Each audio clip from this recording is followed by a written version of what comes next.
आज की इस वीडियो में हम जो भारत की यह अभी ताज़ा 2021 के जो आंकड़े आए हैं उसके बारे में हम पढ़ने वाले हैं। इसमें हम राजस्थान और भारत दोनों के आंकड़ों के बारे में पढ़ेंगे, जो कि हर एक जो राजस्थान से संबंधित जो भी प्रतियोगी परीक्षा होती है राजस्थान की, उन सब के लिए काफ़ी इंपॉर्टेंट है। चाहे वो कोई भी परीक्षा हो सकती है, चाहे सेकंड ग्रेड या फर्स्ट ग्रेड, या फिर सबसे इम्पोर्टेंट है ग्राम विकास अधिकारी के लिए। तो सारी परीक्षाओं के लिए इम्पोर्टेंट है ये वीडियो, तो आप इस वीडियो को अंत तक जरूर देखिएगा। सारे लेटेस्ट आंकड़े इसके अंदर शामिल किए गए हैं। तो चलिए शुरू करते हैं इस वीडियो को। और शुरू करने से पहले मेरी आपसे रिक्वेस्ट है कि यदि आपने चैनल को सब्सक्राइब नहीं किया है तो चैनल को सब्सक्राइब करके बेल आइकन को क्लिक कर लें, ताकि आने वाली हर वीडियो का नोटिफिकेशन सबसे पहले आप तक पहुँच जाए। और साथ ही साथ यदि वीडियो पसंद आए तो कमेंट करके ज़रूर बताइएगा और वीडियो को शेयर कीजिएगा, ताकि और किसी को भी इसका लाभ मिल सके। तो शुरू करते हैं। हम भारत के आंकड़ों को पढ़ेंगे और फिर उसके बाद हम राजस्थान के आंकड़ों को पढ़ेंगे, और कुछ इंपॉर्टेंट उससे संबंधित जो भी बातें हैं उन सबको भी हम यहाँ पे पढ़ेंगे। तो सबसे पहली चीज़ तो ये है कि जो ये वन रिपोर्ट है 2021 की, ये 17वीं वन रिपोर्ट है। इससे पहले ये हर 2 साल में तैयार की जाती है, यानी कि हर 2 साल के बाद आती है। 2021 से पहले 2019 में वन रिपोर्ट आई थी, जिसकी वीडियो भी पड़ी हुई है मतलब चैनल के ऊपर, तो आप वहां जाकर के उस वीडियो को भी देख सकते हैं यदि आपको पुराने आंकड़े चाहिए तो। ये लेटेस्ट आंकड़े हैं, इनको भी देखिएगा। सबसे पहले बात करते हैं कि भारत वन स्थिति रिपोर्ट जो है वो भारतीय वन सर्वेक्षण देहरादून, जो कि 1981 में स्थापित किया गया था, इसके द्वारा तैयार की जाती है और प्रत्येक 2 वर्ष के बाद तैयार की जाती है, यानी कि हर 2 वर्ष के बाद इसके लेटेस्ट जो आंकड़े हैं वो देखने को मिलते हैं। भारतीय वन सर्वेक्षण FSI पर्यावरण, वन और जलवायु परिवर्तन मंत्रालय के अधीन आता है। पर्यावरण, वन और जलवायु परिवर्तन मंत्रालय के अधीन आता है FSI, यानी कि भारतीय वन सर्वेक्षण। यह रिपोर्ट पर्यावरण, वन एवं जलवायु परिवर्तन मंत्रालय जारी करता है। इसकी सबसे पहली रिपोर्ट जो है वो 1987 में जारी की गई, और इस भारतीय वन सर्वेक्षण यानी कि FSI की जो स्थापना है वो 1981 में की गई। और कहाँ पे है इसका कार्यालय, वो है देहरादून में। इससे जस्ट पहले की जो रिपोर्ट आई थी वो आई थी 30 दिसंबर 2019 को, जो कि 16वीं रिपोर्ट थी। भारत वन स्थिति रिपोर्ट जारी की गई 30 दिसंबर 2019 को, वो 16वीं रिपोर्ट थी। और उस रिपोर्ट में जो आंकड़े जारी किए गए वो आंकड़े भारतीय दूर संवेदी उपग्रह रिसोर्स सेट 2 लीज 3 से प्राप्त किए गए आंकड़े थे। यहाँ पर हम बात करेंगे वनावरण और वन क्षेत्र। काफ़ी चीज़ों की बात, मतलब शब्द जो हैं वो काम में आएंगे। तो देखिए, ये जो रिपोर्ट है इसको जारी करने वाला मंत्रालय अभी पीछे पढ़ लिया था, पर्यावरण एवं वन एवं जलवायु परिवर्तन मंत्रालय है, और रिपोर्ट तैयार करता है FSI, भारतीय वन सर्वेक्षण। 17वां संस्करण है ये। 16वीं 2019 में रिपोर्ट जारी की गई थी, और 17वीं रिपोर्ट अभी 2021 में जारी की गई है। अब यहाँ पर काफ़ी सारे शब्द देखने को मिलेंगे, उन शब्दों के बारे में पहले पढ़ लेते हैं। तो सबसे पहले वनावरण या वन क्षेत्र। वनावरण किसे कहते हैं? तो देखिए, वह भूमि जिसका क्षेत्रफल 1 हेक्टेयर से अधिक हो और वृक्ष घनत्व 10% से अधिक हो, वनावरण कहलाता है। वो भूमि, चाहे वो किसी भी प्रकार की भूमि हो सकती है, वो सरकारी भूमि हो सकती है या किसी की खुद की भूमि हो सकती है, यानी कि किसी पर्सनल एक व्यक्ति की भूमि भी हो सकती है। यानी कि वनावरण या वन क्षेत्र या फॉरेस्ट कवर किसको कहेंगे? वो भूमि जो 1 हेक्टेयर से तो ज़्यादा है और वहाँ पर वृक्ष घनत्व जो है वो 10% से अधिक है, उसको वनावरण कहेंगे। भूमि का स्वामित्व व कानूनी दर्जा इसे प्रभावित नहीं करता है, यानी कि यह आवश्यक नहीं है कि इस प्रकार की भूमि अभिलेखित वन में सम्मिलित हो, यानी कि फॉरेस्ट के अंदर ही आए ऐसा जरूरी नहीं है। किसी का पर्सनल अगर कोई बगीचा है, एक तरीके से यूँ समझ लें, तो वो भी इस वनावरण के अंतर्गत गिना जाएगा। दूसरी चीज़ है वृक्षावरण या वृक्षों से आच्छादित क्षेत्र। इसमें अभिलिखित वन क्षेत्र के बाहर 1 हेक्टेयर से कम आकार के वृक्ष खंड आते हैं। वृक्ष आवरण में सभी प्रकार के वृक्ष आते हैं, जिसमें छितरे हुए वृक्ष भी शामिल है, यानी कि हर प्रकार के वृक्ष जो कि अभिलेखित वन क्षेत्र से बाहर हैं और 1 हेक्टेयर से कम आकार के वृक्ष खंड है, वो चाहे किसी भी प्रकार के हों, घने वृक्ष हों या छितरे वृक्ष हों, सभी इसके अंदर शामिल किए जाते हैं। अब देखिए यहाँ पर कुछ इंपॉर्टेंट कुछ बातें देख लेते हैं, उसके बाद हम जो आंकड़े हैं, आंकड़े तो यहाँ पर भी आएंगे लेकिन आगे डिटेल से बात करेंगे। सबसे पहले भारत वन स्थिति की प्रमुख निष्कर्ष क्या निकले हैं। कुल वन व वृक्ष आवरण की वृद्धि 2019 के आंकलन की तुलना में देश के कुल वन व वृक्ष आवरण में 2261 वर्ग किलोमीटर की वृद्धि दर्ज हुई है। यानी कि कुल वन जो है, कुल वन के अंदर क्या क्या शामिल किया गया है, कुल वन के अंदर वृक्षावरण और वनावरण दोनों चीज़ों को शामिल किया गया है। तो 2019 का जो आंकड़े थे उसकी तुलना में वृद्धि दर्ज की गई है। कितनी? 2261 वर्ग किलोमीटर की वृद्धि दर्ज की गई है, जिसमें से 2261 में से 1540 वर्ग किलोमीटर तो वनावरण है और 721 जो है वो वृक्षावरण है। ये वृद्धि दोनों के अंदर देखी गई है। यानी कि टोटल जो कुल वन है उसके अंदर दो चीजें शामिल है, एक तो वृक्षावरण और एक वनावरण। वृक्षावरण तो बताया था कि सारे वृक्ष जो है इसके अंदर शामिल किए जाएंगे जो 1 हेक्टेयर से कम है, और वनावरण के अंदर वो सब चीज़ें शामिल की जाएंगी, चाहे वो किसी की प्राइवेट हो, चाहे वो वन हो, सारी चीज़ें जो 1 हेक्टेयर से अधिक क्षेत्र में फैले हुए हैं। तो देखिए दोनों में ही वृद्धि दर्ज की गई है। वनावरण में अधिक वृद्धि दर्ज की गई है जो कि 1540 वर्ग किलोमीटर है, और वृक्षावरण में 721 वर्ग किलोमीटर की वृद्धि देखी गई है। देश का कुल वन व वृक्ष आवरण 9 मिलियन हेक्टेयर है, जो कि देश के भौगोलिक क्षेत्रफल का 24.62% है। यानी कि जो देश में टोटल वन क्षेत्र है, टोटल जो भौगोलिक क्षेत्र है उसका 24.62% जो भाग है वो वनों से आच्छादित है, यानी कि वनावरण व वृक्ष आवरण से आच्छादित है। और टोटल 9 मिलियन हेक्टेयर के आसपास कुल वन देश के अंदर देखे गए हैं। वनावरण में वृद्धि और शीर्ष राज्य कौन कौन से हैं उसकी बात करें तो खुले वन में वन आवरण में वृद्धि देखी गई है, जिसके पश्चात अत्यंत सघन वन आते हैं। खुले वन आवरण में वृद्धि देखी गई है, और सेकंड नंबर पे आते हैं अत्यधिक सघन वन। अभी किस तरीके से इसको डिवाइड किया हुआ है वो भी हम आगे देखेंगे। ISFR 2021 के अनुसार वनावरण में वृद्धि दर्शाने वाले शीर्ष 3 राज्य है। वनावरण में टोटल वृद्धि 3 राज्यों में हुई है।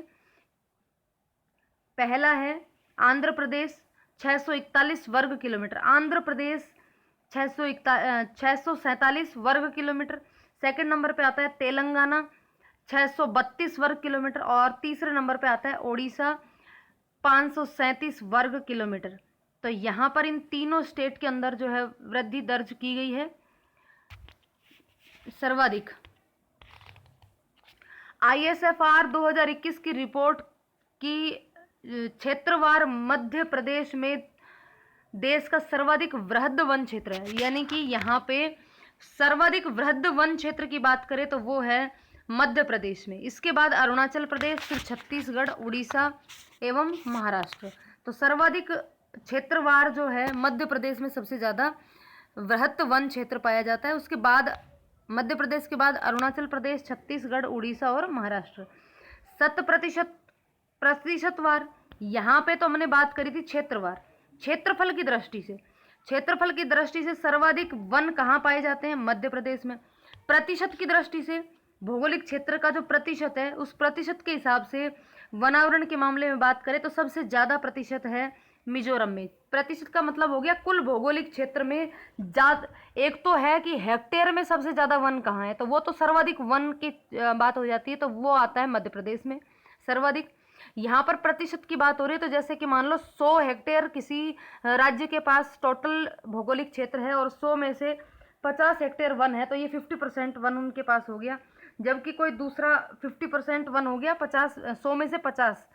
जबकि अगर कुल वन क्षेत्र की बात करें तो जैसे मान लो किसी के पास 200 वर्ग हेक्टेयर टोटल लैंड है, यानी कि भौगोलिक क्षेत्र है, और उसमें से 60 हेक्टेयर ही वन हो, तो यहाँ पर अगर देखें तो 200 में से 60 है, तो प्रतिशत के हिसाब से वो कम हो गया। लेकिन अगर वैसे देखें तो ज़्यादा है। तो इस तरीके से ये वनावरण और प्रतिशत वनावरण दोनों की अलग अलग बात हो रही है। तो वनावरण में तो सबसे ज़्यादा मध्य प्रदेश में, उसके बाद अरुणाचल प्रदेश, छत्तीसगढ़ और उड़ीसा। लेकिन प्रतिशत की बात करें तो सबसे ज़्यादा है मिजोरम में, फिर मिजोरम के बाद दूसरे नंबर पर अरुणाचल प्रदेश में। अरुणाचल प्रदेश दोनों में ही सेकंड नंबर पे है, चाहे अधिकतम में देखें चाहे प्रतिशत में देखें।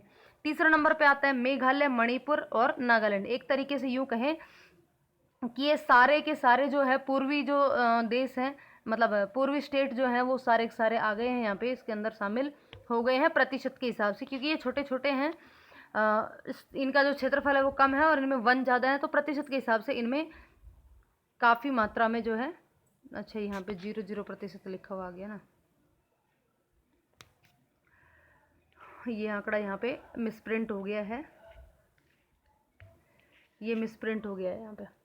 वनावरण के अंतर्गत 1/3 से अधिक क्षेत्र वाले राज्य और केंद्र शासित प्रदेश, वनावरण के अंतर्गत 1/3 से अधिक यानी कि 1/3 से भी ज़्यादा क्षेत्र वाले राज्य और केंद्र शासित प्रदेश की बात करें तो 17 राज्य और केंद्र शासित प्रदेशों में भौगोलिक क्षेत्र के 33% से अधिक वनावरण के अंतर्गत आते हैं। यानी कि कुल भौगोलिक क्षेत्र जो भी है उसका 33% से अधिक जो है वहाँ पर वन क्षेत्र है।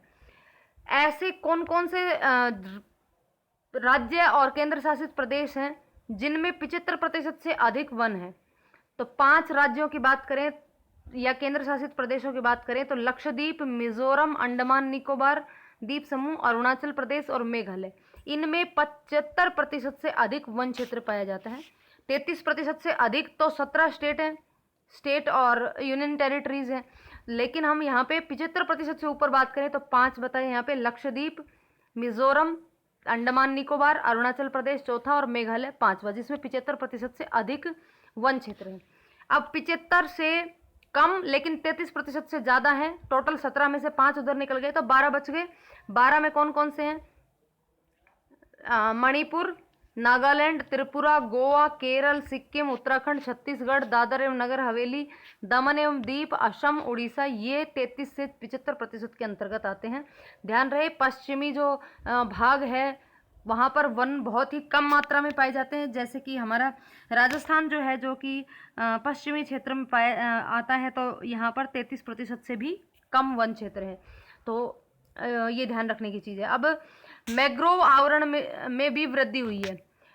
भारत वन स्थिति report, Indian state of forest report 2021 के अनुसार 2019 के पिछले आंकलन की तुलना में भी मैंग्रोव आवरण में 17 वर्ग किलोमीटर की वृद्धि देखी गई है। यहाँ यानी कि मैंग्रोव जो है वहाँ पर, मैंग्रोव वन जो है वहाँ पर भी वृद्धि देखी गई है। देश के कुल मैंग्रोव आवरण 4992 वर्ग किलोमीटर है। टोटल जो मैंग्रोव आवरण है वो कितना है? 4992 किलोमीटर। मैंग्रोव आवरण में वृद्धि प्रदर्शित करने वाले शीर्ष 3 राज्य कौन कौन से हैं? तो जहां पर मैंग्रोव वनस्पति पाई जाएगी वहीं पर ही वृद्धि भी होगी। तो देखिए, उड़ीसा 8 वर्ग किलोमीटर की वृद्धि हुई है, महाराष्ट्र में 4 वर्ग किलोमीटर की एवं कर्नाटका में 3 वर्ग किलोमीटर की वृद्धि देखने को मिली है। अब यहाँ पे कार्बन स्टॉक की बात कर लें तो कुल कार्बन स्टॉक देखिए, भारत वन स्थिति रिपोर्ट 2021 देश के कार्बन स्टॉक के में 2019 के अंतिम आकलन की तुलना में 4 मिलियन टन की वृद्धि दर्शाता है।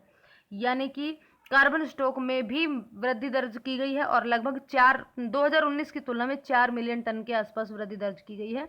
कार्बन स्टॉक में वार्षिक वृद्धि 7 मिलियन टन है। देश के वनों में कुल कार्बन स्टॉक 7204 मिलियन टन होने का अनुमान है। अब बांस की बात कर लें तो ISFR 2021 के अनुसार 2019 में बांस के वन 13,882 मिलियन कलमों से बढ़कर के 2021 में हो गए 53,336 मिलियन कलम। यानी कि प्रत्येक कलम का मतलब हो गया प्रत्येक तने से, बांस का जो एक तना है उसी से मतलब है कलम का। वनों की आग की स्थिति देखिए, गर्मी के मौसम में वैसे ही काफ़ी सारे वन जो हैं जहाँ पर आग जनी होती है, तो उसकी स्थिति की बात करें तो 2021 में ये निष्कर्ष बताते हैं कि 46% वन क्षेत्र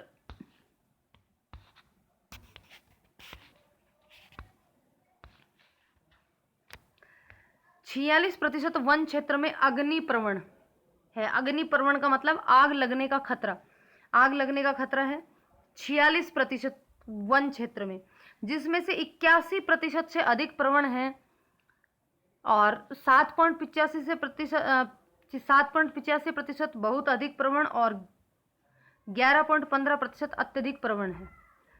भारतीय वनों में जलवायु परिवर्तन हॉटस्पॉट, जलवायु परिवर्तन, भारतीय वनों में जलवायु परिवर्तन के हॉटस्पॉट ISFR 2021 के अनुसार लगभग 45 से 64% वन स्पॉट देखने को हॉटस्पॉट देखने को मिलेंगे। भारतीय वन 2030 तक जलवायु परिवर्तन एवं बढ़ते हुए तापमान के नकारात्मक प्रभाव का अनुभव करेंगे। देखिए ये कह रहा है कि भारतीय वनों में जो जलवायु परिवर्तन जो हो रहा है उसके हॉटस्पॉट जो है वो लगभग 2030 तक की बात करें तो लगभग 45 से 65% तक की जो वन है वो जलवायु परिवर्तन का नेगेटिव जो प्रभाव पड़ता है वो उनके ऊपर पड़ने वाला है। सभी भारतीय राज्य असम, मेघालय, त्रिपुरा, नागालैंड के अतिरिक्त में वन अत्यधिक संवेदनशील जलवायु वाले हॉटस्पॉट होंगे आने वाले समय में। केंद्र शासित प्रदेशों की बात करें तो लद्दाख वनावरण जिसका 1 से 0.2% है, जलवायु परिवर्तन और बढ़ते तापमान के कारण सर्वाधिक प्रभावित होने की संभावना है। तो यानी कि ये एक हॉटस्पॉट बनने की संभावना है। अब बात करें टाइगर रिजर्व क्षेत्रों में वनावरण, तो IFSR 2021 में भारत के टाइगर रिजर्व, ये इंपॉर्टेंट चीज है, इसको थोड़ा सा दिमाग में रखना है कि टाइगर रिजर्व, गलियारे एवं सिंह संरक्षण क्षेत्र में वनावरण के आकलन से संबंधित एक नया अध्याय शामिल किया गया है 2021 में।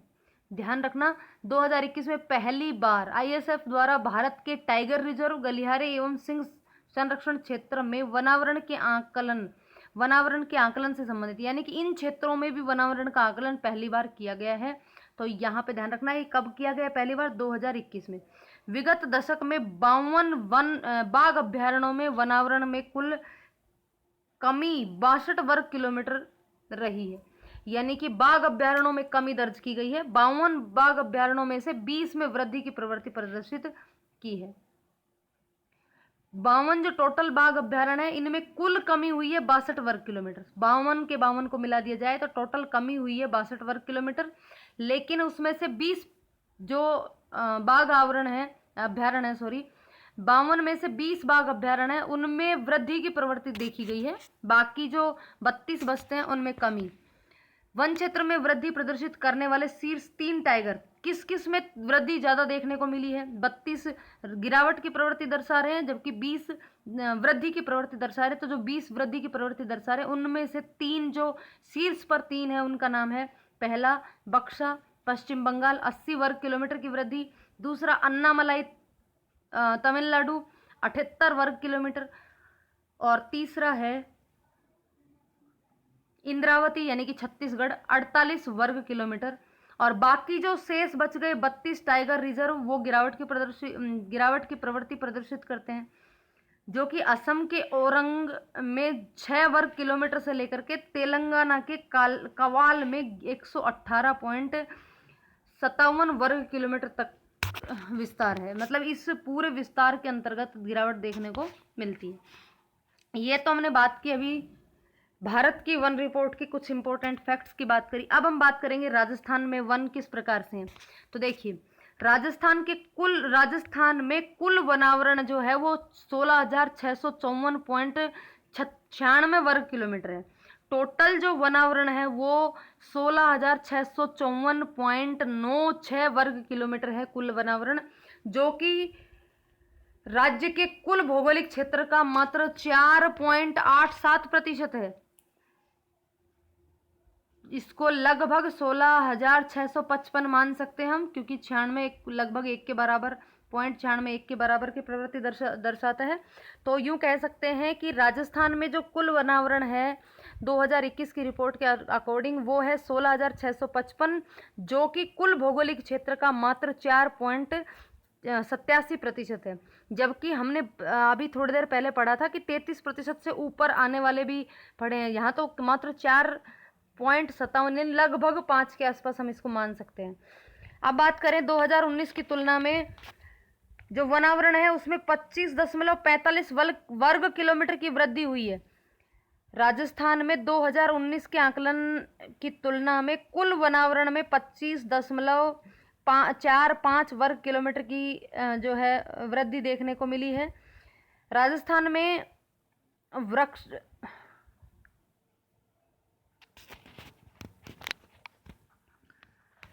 कुल वनावरण 8,733 वर्ग किलोमीटर है। एक मिनट, ये यहाँ पर बात हो रही है वृक्षावरण की, ये वनावरण नहीं है। यहाँ पे बात कर ली हमने वनावरण की कि कुल वनावरण जो है वो है 16,655, और वृक्षावरण की बात करें तो वृक्षावरण है 8,733 वर्ग किलोमीटर, 8,733 वर्ग किलोमीटर, जो कि राज्य के कुल भौगोलिक क्षेत्र का 2.56% है। 2.56% है, ये वृक्षावरण है। यहाँ पे ये लिख दिया है वनावरण की जगह, ये क्या है, वृक्षावरण है। वृक्षावरण कुल भौगोलिक क्षेत्र का 2.56% और कुल वनावरण कुल भौगोलिक क्षेत्र का 4.87%। राज्य के 19 जिलों में वनों में वृद्धि हुई है, जबकि 14 जिलों में 33 में से 19 में वृद्धि हुई है और 14 में कमी हुई है। अब हम आगे बात करेंगे सबसे ज़्यादा वृद्धि किस में हुई है और सबसे ज़्यादा कमी किस में हुई है। तो देखिए, राजस्थान में गैर वन क्षेत्र राज्य के कुल भौगोलिक क्षेत्र का 93.72% है, जिसमें से अभी देखा हमने वनावरण कितना था, 4.87%। अच्छा, यहाँ पे ये रह गया, इधर लिखना। देखिए, वनावरण तो है हो गया कितना, 4.87%, और वृक्षावरण यहाँ पे हमने देख लिया था 2.56%। तो यहाँ पर लिख दो वृक्षावरण। वृक्षावरण जो है वो हो गया 2.56%, और झाड़ी क्षेत्र जो है वो हो गया 1.41%, यानी कि 1.41%। तो यहाँ पर अगर देखा जाए तो कुल भौगोलिक क्षेत्र का 93.72% तो जो क्षेत्रफल है वो नॉन फॉरेस्ट है, यानी कि गैर वन क्षेत्र है। केवल वन क्षेत्र में फिर कितना बच गया, तो 6.28% ही केवल वना कुल जो फॉरेस्ट एरिया है वो है 6.28%। अन्य महत्वपूर्ण तथ्य जो छोटे मोटे बातें हैं उनकी बात कर लेते हैं, फिर आगे हम सबसे अधिक और सबसे कम की बात करेंगे। कितने प्रतिशत वृद्धि हुई है, किस में प्रतिशत वृद्धि अधिक देखने को मिली है और किस में कमी देखने को मिली है, उसकी बात करेंगे। देखिए, अभी हमने पढ़ा कि 19 राज्यों, जो टोटल 33 जिले हैं, 33 जिलों में से 19 में वृद्धि और 14 में कमी देखने को मिली है। तो सबसे पहले हम देखते हैं, भारत में शिकार एक्ट घोषित करने वाली पहली रियासत थी टोंक रियासत। जिसने शिकार एक्ट घोषित किया वो थी टोंक रियासत 1901 में। स्वतंत्रता से पूर्व राजस्थान में पेड़ों की कटाई पर प्रतिबंध हेतु 1910 में जोधपुर रियासत में वन संरक्षण योजना लागू की गई। स्वतंत्रता से पहले वनों की कटाई के लिए प्रतिबंध था, और उस प्रतिबंध को लगाने के लिए 1910 में जोधपुर रियासत में वन संरक्षण योजना लागू की गई। राजस्थान में 1949-50 में वन विभाग की स्थापना की गई। तो वन विभाग की स्थापना कब हुई, 1949-50 में, और इसका मुख्यालय कहाँ है, तो जयपुर में है। राजस्थान में वन विभाग की स्थापना 1949-50 और मुख्यालय जयपुर। सबसे पहले अलवर रियासत ने वन अधिनियम 1935 बनाया। राजस्थान में सबसे पहले वन अधिनियम किसने बनाया, तो सबसे पहले वन अधिनियम 1935 बनाया गया अलवर रियासत के द्वारा, जिसे आज़ादी के बाद 1953 में पारित कर राजस्थान वन अधिनियम बनाया गया, यानी कि 1953 में इसी को ही वन अधिनियम राजस्थान का बना दिया गया। 42वें संविधान संशोधन 1976 के द्वारा वनों को संवर्ती सूची में शामिल कर लिया गया। इससे पहले वन जो होते थे वो राज्य सूची का विषय हुआ करते थे, लेकिन 42वें संविधान संशोधन के बाद जो वन है वो संवर्ती सूची के विषय हो गए हैं, यानी कि राज्य सूची के विषय अब नहीं रहे। अब हम बात करेंगे राजस्थान में वनों और वृक्षों से आच्छादित कुल क्षेत्रफल कितना है, कितने प्रतिशत है, तो ये सारी बातें। तो देखिए, वनों और वृक्षों से आच्छादित कुल क्षेत्रफल में 25,388 वर्ग किलोमीटर है, जो कि कुल क्षेत्रफल का 7.4% है। जिसमें 7.4 में क्या शामिल किए गए हैं, वनावरण और वृक्षावरण। ये बिंदु हम पहले भी पढ़ चुके हैं। देखिए, वनावरण हमने अभी भी पढ़ा था, 16,655 भी लिख सकते हैं या 16,655.56 654.96 वर्ग किलोमीटर। प्रतिशत में देखा जाए तो 4.87%। वृक्षावरण ट्री कवर की बात करें तो 8,733 वर्ग किलोमीटर, यानी कि प्रतिशत की बात करें तो 2.56%। और अब इन दोनों को शामिल कर दिया जाए तो कुल वनावरण एवं वृक्षावरण की बात करें तो इन दोनों को जोड़ने के बाद 25,000 दशमलव पढ़ रही हूँ मैं इसको, 25,388 वर्ग किलोमीटर। और प्रतिशत की दृष्टि से देखा जाए तो 7.4%। अब घनत्व के आधार पर वनों की स्थिति, यानी कि वनों के घनत्व के आधार पर कि अति सघन वन, मध्यम सघन वन और खुले वन। देखिए अति सघन वन की बात करें तो 78.15 वर्ग किलोमीटर हैं अति सघन वन, जो कि कुल वन क्षेत्र का 0.02%, यानी कि बहुत ही कम मात्रा में अति सघन वन है। दूसरा है मध्यम सघन वन, जो कि 4,368.65 वर्ग किलोमीटर है। और प्रतिशत के रूप में देखें 1.28% है राजस्थान के कुल भौगोलिक क्षेत्र का। खुले वनों की बात करें तो खुले वन में आ जाता है 12,208.16 वर्ग किलोमीटर, जो कि 3.57% के रूप में देखने को मिलता है। तो अब इन सबको जोड़ दिया जाए तो कुल वनावरण जो हो गया वो तो हो गया 16,000।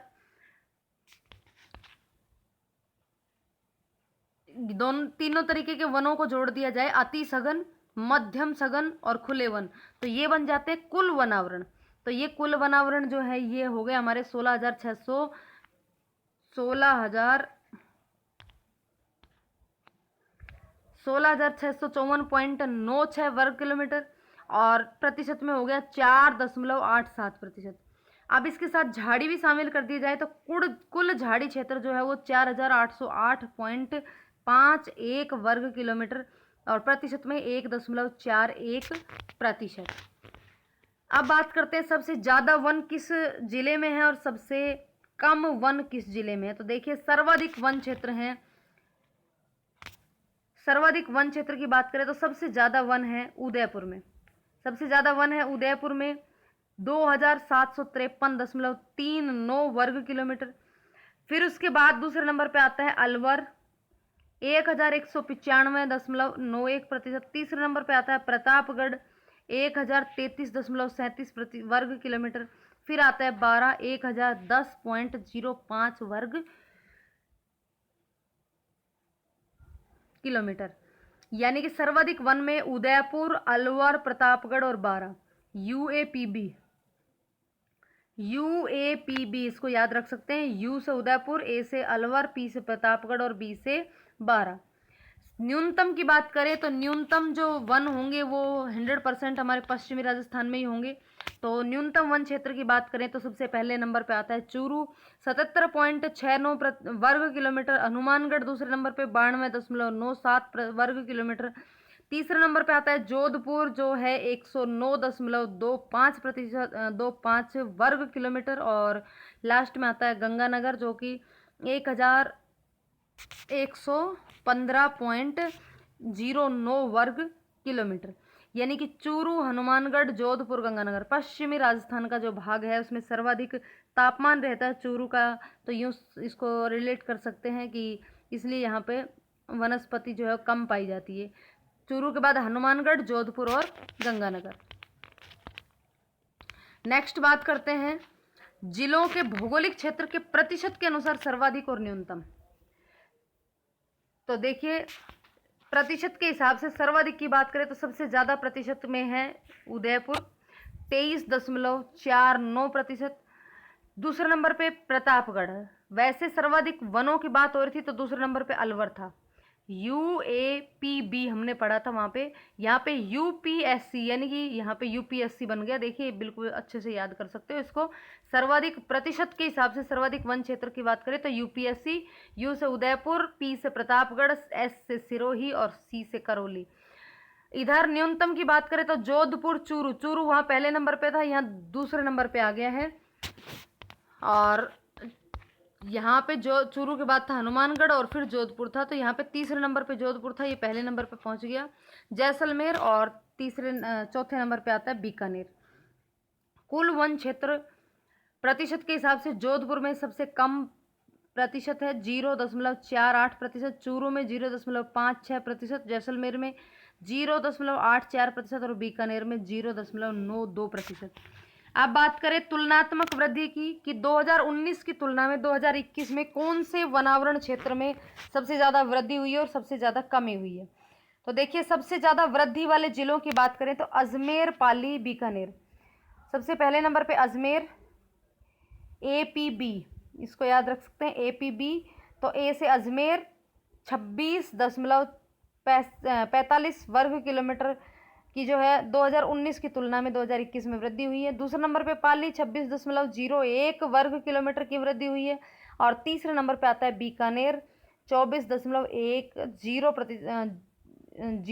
वर्ग किलोमीटर की वृद्धि हुई है 2019 की तुलना में। यहाँ पे कमी की बात करें तो सर्वाधिक कमी जो हुई है वो हुई है, सबसे ज़्यादा कमी जो हुई है वो हुई है जालोर में 32.46 वर्ग किलोमीटर की कमी दर्ज की गई है। उसके बाद करौली में भी कमी ज़्यादा दर्ज की गई है 26.16 वर्ग किलोमीटर की कमी दर्ज की गई है। और उसके बाद सिरोही में 13.49 वर्ग किलोमीटर की कमी दर्ज की गई है। अब बात करें झाड़ियों की, सबसे अधिक झाड़ियाँ कहाँ हैं और सबसे कम झाड़ियाँ कहाँ हैं। तो सर्वाधिक झाड़ियाँ तो 2019 में भी पाली में थी और 2021 में भी पाली में ही हैं। तो सर्वाधिक झाड़ियाँ सबसे पहले नंबर पे आता है पाली, और पाली का वर्ग किलोमीटर के हिसाब से देखें तो 3057.60 वर्ग किलोमीटर। दूसरे नंबर पे झाड़ियाँ आती है सर्वाधिक करौली में 300.54 वर्ग किलोमीटर, जयपुर में 272.59 वर्ग किलोमीटर। यानी कि सर्वाधिक झाड़ियाँ पाली, करौली और जयपुर, पाली, करौली, जयपुर। न्यूनतम झाड़ियों की बात करें तो हनुमानगढ़, गंगानगर और चूरू। हनुमानगढ़, गंगानगर, चूरू 6.71 वर्ग किलोमीटर झाड़ियाँ हैं मात्र इसमें, सबसे कम हनुमानगढ़ में है। वैसे देखा जाए तो वन क्षेत्र भी सबसे कम हनुमानगढ़ में, मतलब सबसे कम नहीं, मतलब कम हनुमानगढ़ में है, तो झाड़ियाँ भी कम ही मिलेंगी, फिर गंगानगर और फिर चूरू। अब बात कर लेते हैं हमारे राज्य पुष्प की, जिसका नाम है रोहिड़ा और इसका वैज्ञानिक नाम है टेकोमेला अंडुलेटा, जो कि राज्य पुष्प का दर्जा इसको दिया गया था 1983 में। राजस्थान का राज्य पुष्प रोहिड़ा, जिसका वैज्ञानिक नाम टेकोमेला एंडुलेटा, और 1983 में इसको राज्य पुष्प का दर्जा दिया गया। रोहिड़ा के उपनाम कौन कौन से हैं, तो इसको मरुस्थल का सागवान, मरुशोभा, मारवाड़ का टीक इत्यादि नामों से इसको जाना जाता है। इस पर केसरिया रंग के फूल आते हैं। और सर्वाधिक वन, अगर राजस्थान में सबसे अधिक वन किस जिले में स्थित है, तो ये आ गया हमारा उदयपुर में, और न्यूनतम वन चूरू में, ये तो पढ़ चुके हैं हम पहले ही। उसके बाद दूसरा हमारा राज्य वृक्ष का नाम है खेजड़ी, जिसका वैज्ञानिक नाम है प्रोसेपिस सिनेरेरिया। खेजड़ी प्रोसेपिस सिनेरेरिया खेजड़ी का नाम है। 1983 में इसे राज्य वृक्ष घोषित किया गया। खेजड़ी को समी के नाम से भी जाना जाता है, वैदिक नाम इसका समी है और राजस्थानी भाषा में इसको जांटी कहते हैं। और विजयदशमी के दिन, यानी कि दशहरे के दिन, खेजड़ी की वृक्ष की पूजा की जाती है। दीर्घायु वनस्पति होने के कारण इसे राजस्थान का कल्प वृक्ष भी कहते हैं। खेजड़ी की जो फली होती है उसको सांगरी कहते हैं। पत्तियों को लूम या लूंग, कई जगह लूम बोलते हैं तो कहीं कहीं इसको लूंग भी बोलते हैं। और राजस्थान में सर्वाधिक खेजड़ी वृक्ष की अधिकता जोधपुर जिले में देखने को मिलती है।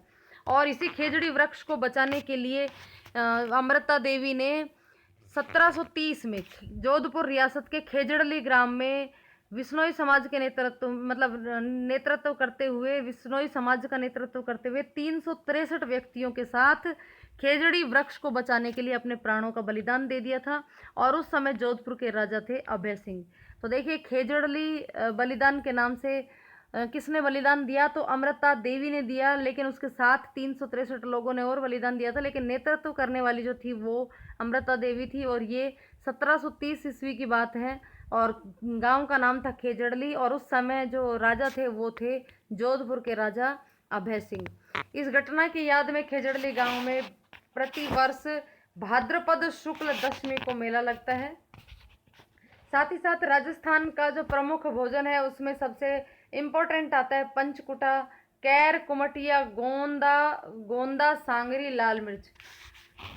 कैर, कुमटिया, गोंदा, सांगरी और लाल मिर्च, इन 5 चीज़ों को मिला करके पंचकुटा बनाया जाता है, यानी जो कि राजस्थान का एक महत्वपूर्ण सब्जी है। राजस्थान जो है वो भारत के भौगोलिक क्षेत्र के अनुसार आरक्षित वनों में जो 15वें स्थान पर आता है। राजस्थान भारत के भौगोलिक क्षेत्र के अनुसार 15वें स्थान पे आता है। यहाँ पर वनों का अभाव देखने को मिलता है। इसी के साथ ये टॉपिक हमारा ख़त्म हुआ। ये थी वन रिपोर्ट 2021। तो यदि आपने वीडियो को अंत तक देखा है तो कमेंट करके ज़रूर बताइएगा कि वीडियो आपको कैसी लगी। यदि वीडियो पसंद आई तो वीडियो को लाइक कर दें और दोस्तों के साथ शेयर कर दें। चलिए मिलते हैं नेक्स्ट वीडियो में, तब तक के लिए बाय बाय।